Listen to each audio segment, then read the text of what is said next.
community, no?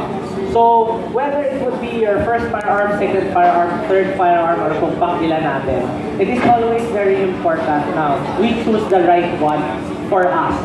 Not firearm na nakita lang natin sa iba, nakita natin na yun yung gusto nila, yun na rin yung gusto natin. So that's not necessarily always the case. We should always choose a firearm that fits our needs, no?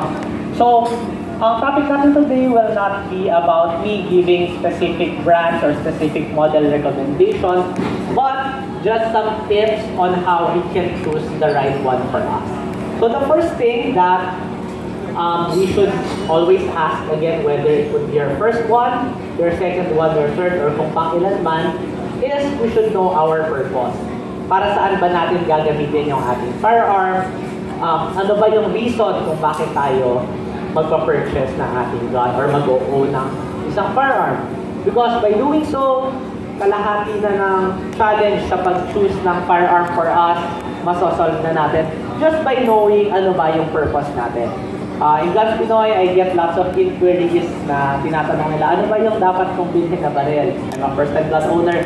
Guns Pinoy, ano ba marirecommend kong baril? That is very difficult for me to answer.